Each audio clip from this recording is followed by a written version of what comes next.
This is John here again. Happy to share a little bit more of my garden for anyone interested. We'll start here with the super dwarf Cavendish. It fruits way down here. Cute little decorative type of banana, but the fruits are not real good on producing nice quality fruit. This is an interesting dragon fruit, fruits in winter. This is the Megalanthus. Has beautiful crispy sweet fruit, but as you can see, quite thorny, but they're easy brushed off. This is my veggie garden, a little bit of disarray at the moment, but I'll get around to that. Moving right along. Arrowroot, I've also got the Indian variety as well, which is smaller. This is a good chop and drop vegetable. This one's a little bit different. Not everyone may have this one. This is the white Sapote. This is Casamarowa edulis. Beautiful, what do they describe this as? A banana custard tart, something like that. They're really nice in any case. No point in growing a seedling variety. This is all you get. Nothing but flowers. I've never had any fruit. I've grown a few seedling varieties. They take 8 to 10 years to flower, and this is all you get. It's just flowers, nothing else, no fruit. So I've grafted on several varieties onto this seedling. That graft there is a couple of years old, and just so I can get some production out of it. This is sort of the Annona part of the garden, the late gold custard apple. Not a lot of people grow this one. It's just a very late producing custard apple. This is my Annona area here, a lot of cherimoya, African pride up the back. But it's spinning right around here, and we'll head off down this way. This is a good one, angel grass, Beijing grass. Not the Malaysians, the Indonesians have a lot of medicinal uses for this grass. Really hard to find in Australia, but once it gets established, it just takes off. A little bit sore and sorry for itself over winter, but otherwise, yeah, quite medicinal. Yellow Sapote. This is a Ross Sapote. Supposed to be much nicer than the typical yellow Sapote, which is a mealy. They call it a boiled egg fruit. It tastes like the hard-boiled yolk part of the egg. But I've yet to try that one. Yellow Grummy Charmer, tropical cherry. Moving along here to Wampy, which is citrusy. There's another fruit fly magnet. I don't know if I want to keep that because of the fruit fly. This may interest some people. I don't know if anyone's seen this before. This is from India, called a Clove Bean, and they use it in stir fries. It's past its prime now. It's only seed now, but it's got quite a thick stem on it, and they use that for their cooking. And around here we have, I think it's the only edible fuchsia in Australia, and it produces lots and lots of little fruits. Not that sweet, but they're edible, and it's doing quite well here.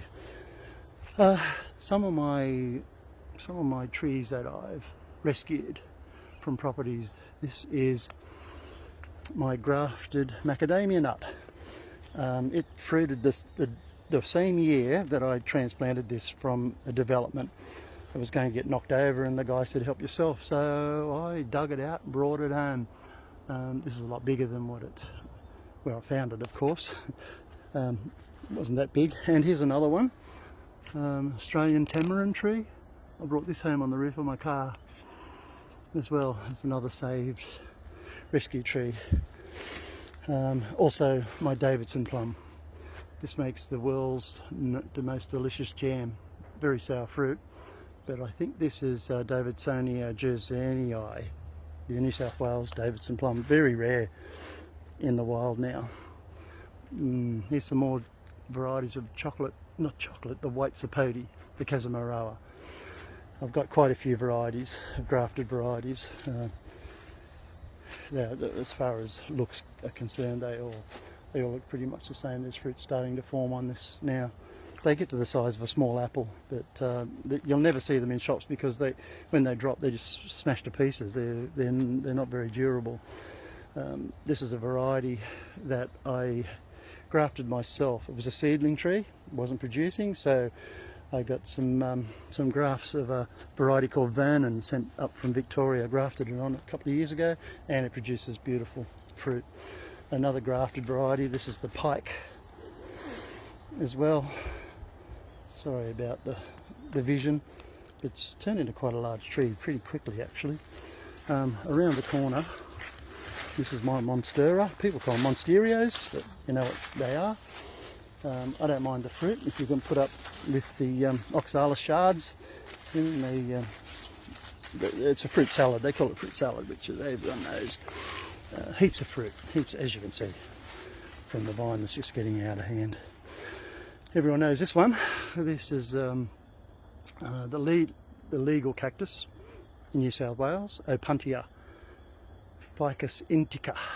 Has some nice, they call them tunas, or the Italians call them tunas. They have fruit that grows like Mickey Mouse ears around the tops of the pads, and they grow really nice. I've got several different coloured flowering varieties, all legal. That particular one's all legal.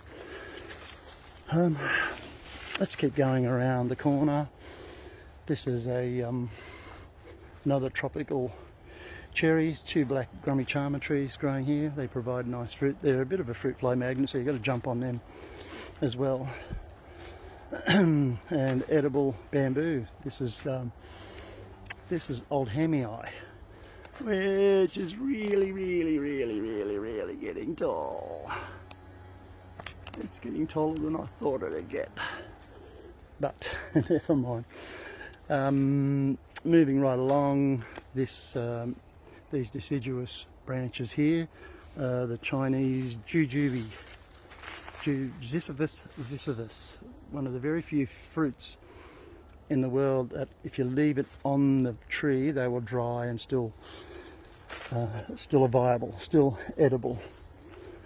Here's another one, Barbaco. This is a very cold hardy type of pawpaw, but the fruit tastes nothing like it. It's beautiful on a summer's day, really nice, and the roots aren't that viable. A little bit of rain on this and the thing falls over. They tolerate less water than cactuses, but they produce a lot of fruit when they're growing well. They've got to be grown in a very dry area. This is all my turmeric. Oh god, I've got that much. It's a weed growing here, it just goes forever. The turmeric. Moving right along, I also have some nice decorative. It's not all about edible, but I've got a little bit of a liking for bamboo. This is Timor Black.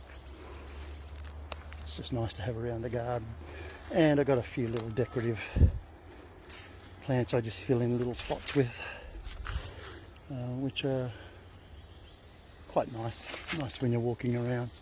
This is Buddha's belly, variegated alocasia, plus a few others around here. While I've got a minute, I want to show you my Canyon top bar hive. This is it here.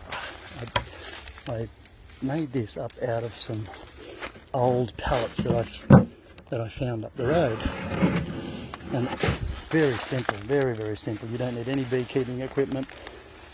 Just knock up one of these plans off the internet, and all they are when they're a top bar hive is that the bees build their comb off these top bars.